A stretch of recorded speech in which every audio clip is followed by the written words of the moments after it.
হৃদরোগে আক্রান্ত আওয়ামী লীগ সাধারণ সম্পাদক ওবায়দুল কাদেরের অবস্থার সামান্য উন্নতির কথা জানিয়েছেন চিকিৎসকরা। ডাকে সাড়া দিয়ে তিনি চোখ মেলতে পারছেন, তবে এখনও তার অবস্থা শঙ্কামুক্ত নন। গুরুতর অসুস্থ হয়ে বঙ্গবন্ধু শেখ মুজিব মেডিকেল বিশ্ববিদ্যালয় হাসপাতালের করোনারি কেয়ার ইউনিটে ভর্তির 10 ঘণ্টা পর চিকিৎসকদের পক্ষ থেকে এক ব্রিফিংয়ে এসব তথ্য জানানো হয়। তার শারীরিক অবস্থার খোঁজ নিতে বিকেলে হাসপাতালে যান রাষ্ট্রপতি মোহাম্মদ আব্দুল হামিদ এবং প্রধানমন্ত্রী শেখ হাসিনা। বিস্তারিত জানাচ্ছেন শাহ আলী জয়। রোববার সকালে শ্বাস প্রশ্বাসের সমস্যা হলে ওবায়দুল কাদেরকে দ্রুতই নিয়ে আসা হয় বিএসএমএমইউতে। সঙ্গে সঙ্গেই করা হয় সিটি স্ক্যান। রক্তচাপ কিছুটা স্বাভাবিক হলে এনজিওগ্রাম করেন চিকিৎসকরা, আর তাতেই 3টি ব্লক ধরা পড়ে তার হৃদযন্ত্রে। যেহেতু 3টা নালী দরকার হয়, সবগুলাই সারানো দরকার, কিন্তু এই মুহূর্তে সেগুলো সারানো যাবে না। যাতে গেলে আরো বিপদ ঘটবে। 24 থেকে 72 ঘন্টা না গেলে কোনো সময় বলা যাবে না যে উনি স্টেবল। চিকিৎসকরা বলছেন, করোনারি কেয়ার ইউনিটে ভর্তি হওয়া ওবায়দুল কাদেরের শারীরিক অবস্থা দুপুর পর্যন্ত স্থিতিশীল ছিল না। কখনো উন্নতি হলে আবারও অবনতি ঘটেছে।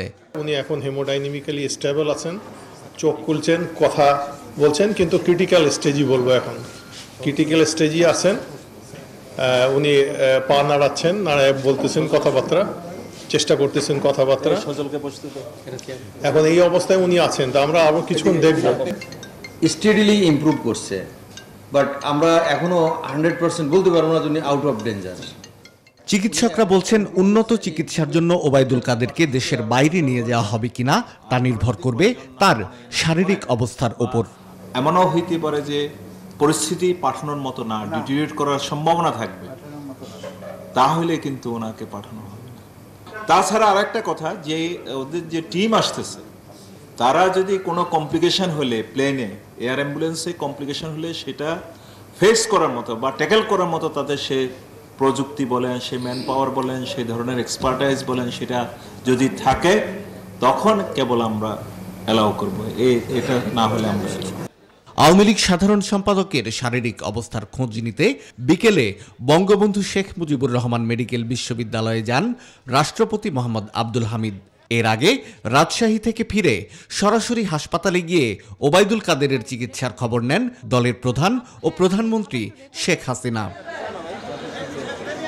দলের সাধারণ সম্পাদকের অসুস্থতার খবর শুনে সকাল থেকেই হাসপাতালের আশেপাশে ছিল আওয়ামী লীগের নেতাকর্মীদের ভিড়। শাহ আলী জয়, নিউজ 24, ঢাকা।